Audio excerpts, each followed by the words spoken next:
Estoy derecha. ¿Puedo? Buenas. Si entraste a un video porque pensás que hay una mínima probabilidad de que tu viejo podría ser un asesino serial, lamento decirte, perrito, que probablemente lo sea. No. Bueno, sí. Pero en este te traigo data de 3 personas, o 4, no estoy segura, al final del video vemos, que nadie pensaba que podían ser asesinos seriales y terminaron siéndolo.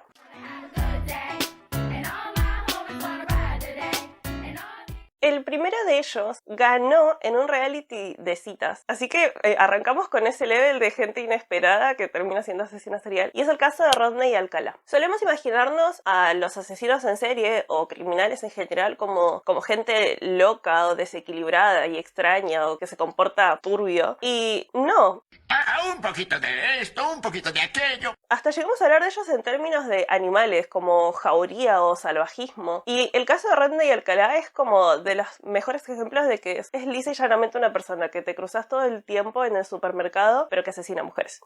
¡Vamos a morir todos! Se lo sentenció por el asesinato de 4 mujeres y una niña. Eso es lo que vemos en la sentencia, pero más adelante vamos a ver que en realidad fueron muchas más. De 12 a 25 años de prisión. Y él se jactó durante todo el juicio de haberlo logrado por ser muy seductor. Nivel se presentó al programa famosísimo de los años 70 de citas, de Dating Game, para probarlo y ganó. The Dating Game. Here's the star of the show, your host, Jim Lang. Rodney Alcalá era fotógrafo, recibido de la Universidad de Nueva York, y se veía más o menos así. Era alto, tenía el pelo largo, podría tranquilamente ser mi vecino. Y si bien era originario de Texas, sus padres eran mexicanos, por lo que de por sí genéticamente tenía unas facciones que en Estados Unidos llamaban la atención para la época. Ese cabello salvaje, rebelde, me reveló un nuevo mundo de cambio y búsqueda. Y solía aprovechar esta ventaja que tenía por su profesión para invitar a sus víctimas a hacerse fotos. En un primer momento, Rodney intentó enlistarse en el servicio militar, pero fue rechazado por presentar problemas mentales. Esto, que debería haber generado un prontuario, después se ignoró durante todo el juicio, e incluso muchas veces previas a llegar a un juicio serio en las que por algún motivo u otro terminó siendo investigado por la policía.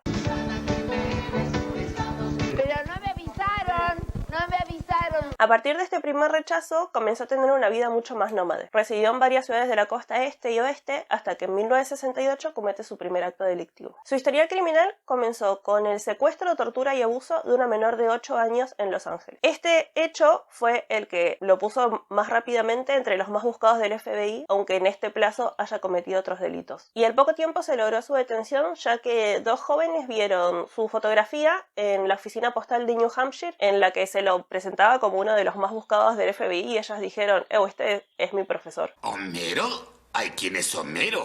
Mi nombre es Cosme Fulanito. De hecho, en ese momento él estaba trabajando como monitor en un campamento juvenil en el que ellas estaban asistiendo. Por este hecho fue sentenciado en 1972, sin embargo solo cumplió 3 años de condena. ¿Por qué? No hay por qué.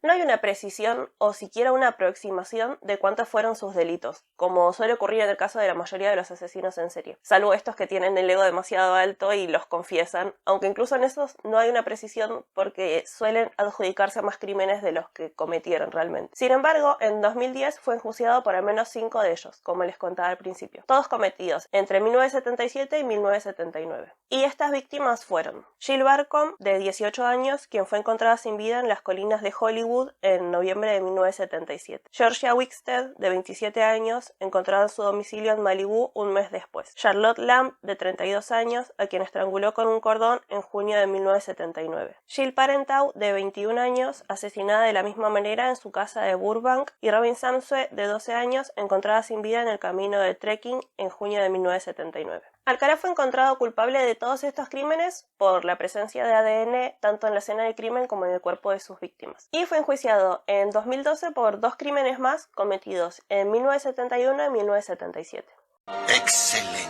Durante todo el juicio, o todos los juicios, los detectives intentaron encontrar en Alcalá un mínimo de remordimiento o culpa. Sin embargo, muy lejos de eso, no solo que asumía todos sus delitos sin ningún tipo de problema, sino que además se mufaba constantemente de ellos. Fingía que estaba dormido mientras le hablaban y además le hacía faquio las fotografías de sus víctimas cuando se las mostraba. Fotografías que él mismo tomó. No puede hacer eso. Está loco. Lo tenemos que matar. Por supuesto que se cree que Alcalá cometió cometió muchos otros delitos además de estos. Sin embargo, lo curioso, o por decirlo de una manera un poco más favorable o amena, es que en 1978, 10 años después de haber secuestrado y abusado sexualmente de una menor y con ya por lo menos 7 delitos en su haber, Alcalá decide presentarse a un programa de citas. Estoy tan sorpresa como todos ustedes. Llega como el soltero número 1 en este concurso de citas y es seleccionado por sus picantes comentarios por una profesora de teatro. Desde el primer momento en que las cámaras empiezan a grabar, Alcalá empieza a hacer comentarios por encima de lo que le indica el conductor. Iba como llevando las riendas del programa. Come on, over here. Y si bien todo el programa visto hoy es un poco perturbador, porque se hablaba todo el tiempo como en un tono muy lascivo y tal, visto hoy con el diario del lunes y sabiendo cuál es el prontuario de este hombre, te juro que da escalofríos. Pero para todos los televidentes de la época, para la chica que estaba eligiendo a su soltero favorito, incluso para el conductor y los presentes, era una persona más, siendo amigable o seductora. A bachelor number 1. I am serving you for dinner. Oh. What are you called and what do you look like? I'm called the banana, and I look really good. Can you be a little more descriptive? Peel me.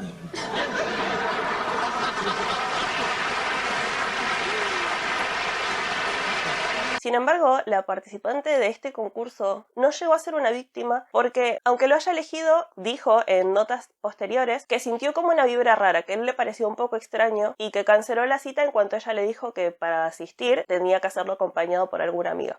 ¿Me quieres ver la cara de estúpida?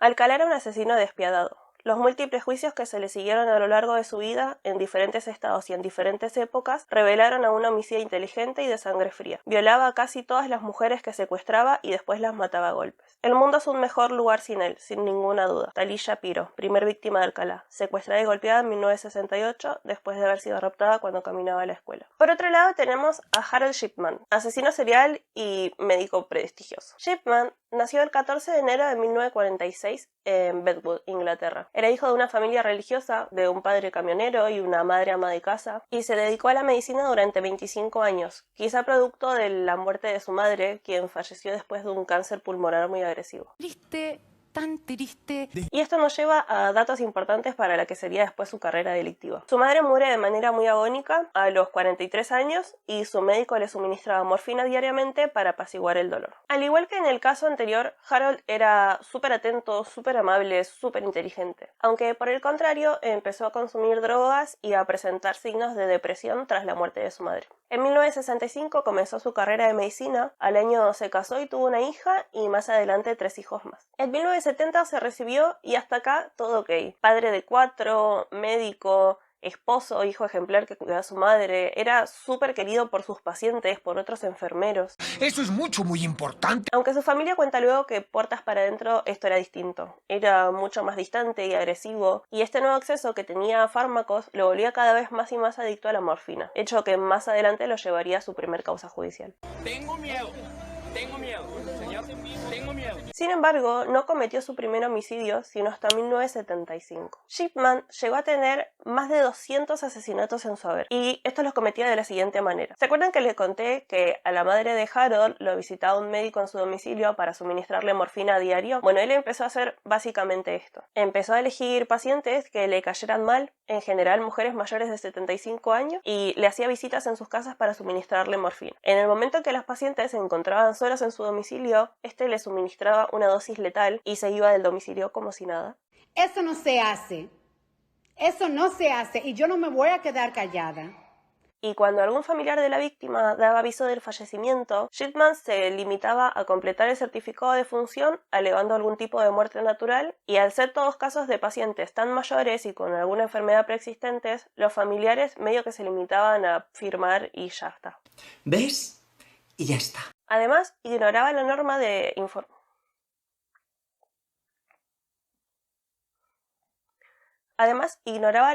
informar al forense cuando un fallecimiento ocurría al menos 24 horas posteriores a su visita al domicilio o al ingreso al hospital.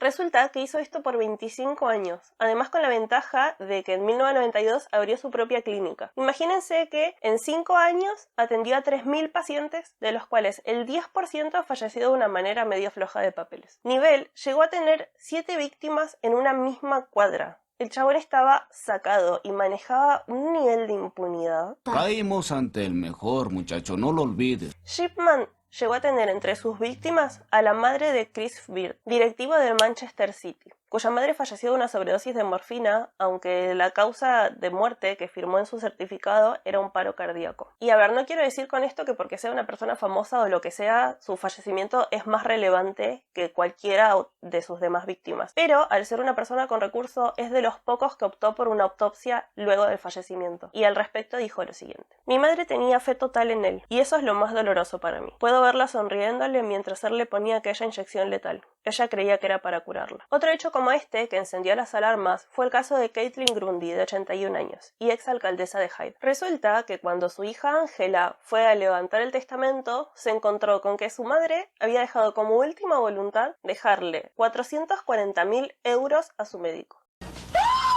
Y por supuesto mandó a iniciar una investigación, en la cual encontraron en el cadáver de su madre restos de morfina. Esto llevó a desenterrar 11 cadáveres más, en los cuales todas las autopsias coincidieron. Y sí, hija. Además, tiempo antes ya una colega de él había denunciado que su tasa de mortalidad era demasiado elevada y desproporcional, por lo que dijeron, bueno, puede que acá haya algo. 25 años después, pero puede que acá haya algo. Bueno, mejor tarde que nunca. Ahora bien, el 7 de septiembre de 1998, durante su detención, lejísimos de estar arrepentido a negar todo, Shipman declaró lo siguiente: yo puedo curar o puedo matar. Soy un médico y en mis manos está el poder de la vida y la muerte. No soy un instrumento de Dios. Cuando estoy con un paciente, yo soy Dios. Soy un ser superior. Durante el juicio de las pericias psiquiátricas se determinó que Harold era totalmente consciente de sus actos y no tenía un mínimo de remordimiento. Además, se encontró que tenía rasgos psicopáticos en su personalidad y que la muerte de su madre podría haber sido un desencadenante crucial para todo esto. Por su parte, el juez en su condena expresó: usted ha cometido horrendos crímenes. Asesinó a cada uno de sus pacientes con una calculada y helada perversión de su capacidad médica. Usted era, antes que nada, el médico de estas personas. Sin embargo, su mujer declaró acerca de Harold: no es un monstruo, es un hombre cerrado, es verdad, pero conmigo ha sido siempre un hombre normal. En enero del 2000, Shipman fue condenado a 15 cadenas perpetuas consecutivas, o sea que cuando se termine de cumplir una tendría que empezar otra, por lo que debería vivir unas 15 veces.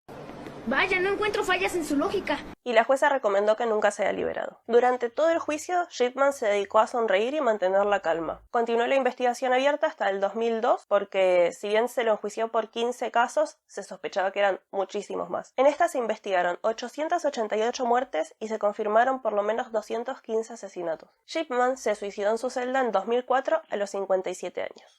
Estoy feliz y enojado. Y por último por ahora, porque me quedaron un montón afuera, así que si quieren parte 2 me ponen en comentarios, tenemos a Andrés N. ¿A quien solo llamaré Lisa S? No, es muy obvio. Digamos L. Simpson. O Andrés Filomeno Mendoza Celis, que siguiendo con esta línea de tu viejo podría ser un asesino serial, era un viejito de 72 años. Andrés era parte del equipo de campaña de un postulante a presidente municipal de México, fue por muchos años presidente del Consejo de Participación Ciudadana y según todos sus vecinos era normal y realmente amable. Pero era un asesino serial. Si no, no estaría en este video. Y de hecho era un femicida serial. Andrés Filomeno N., el feminicida serial de Atizapán, se van conociendo más detalles.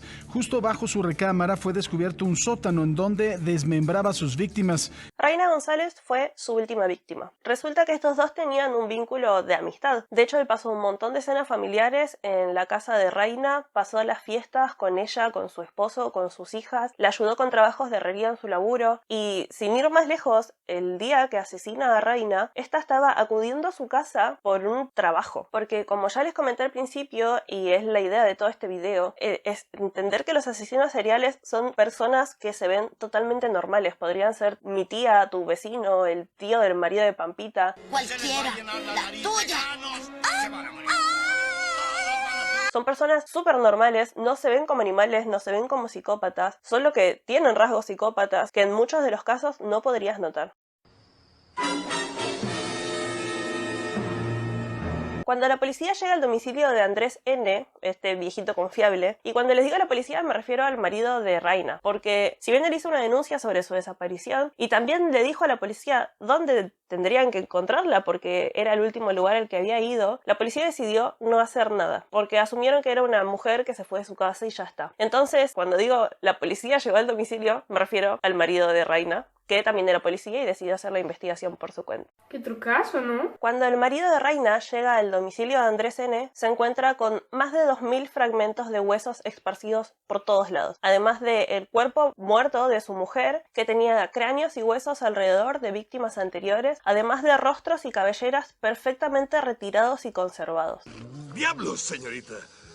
Prendas y pertenencias de otras víctimas e incluso una lista con los nombres y videos de cada una. La policía llegó al domicilio del acusado y encontró el cadáver descuartizado, pero además estaban las pertenencias de otras afectadas, fotos y videos de los homicidios y más de 3.400 restos óseos sepultados en la propiedad. Aparentemente son 28 las víctimas que tiene este feminicida serial en su haber, aunque el número no es muy certero porque es un caso muy reciente y la justicia es muy lenta, por lo que la causa sigue abierta hasta el día de hoy. Así que con este caso cerraríamos la lista de tu viejo podría ser un asesino serial. Este intento de demostrar que personas que se ven totalmente normales pueden también tener en su haber estas características psicopáticas. Y con mucha verdad, nada de mentira. Así que nada, déjenme en comentarios si quieren más partes, porque como les dije son muchísimos los casos. De hecho, no me animo a decir un porcentaje, pero una gran parte de los casos de asesinos seriales que conocemos eran gente que se veía totalmente normal. Hay uno de un asesino serial incluso que aprendió cómo verse normal. Pídanme parte 2 y hagamos una parte 2. Incluso podemos hacer tu vieja podría ser una asesina serial, porque también hay casos de mujeres, o tu mascota podría ser un asesino serial. No sé cómo lo voy a hacer, pero si me lo piden en comentarios yo intento hacerlo. Así que los voy a estar leyendo. Gracias por suscribirse, por dar me gusta, por compartir, por comentar, por seguirme en Instagram y todas las cosas que se les ocurran. Gracias. Y nos vemos en el próximo. Chau.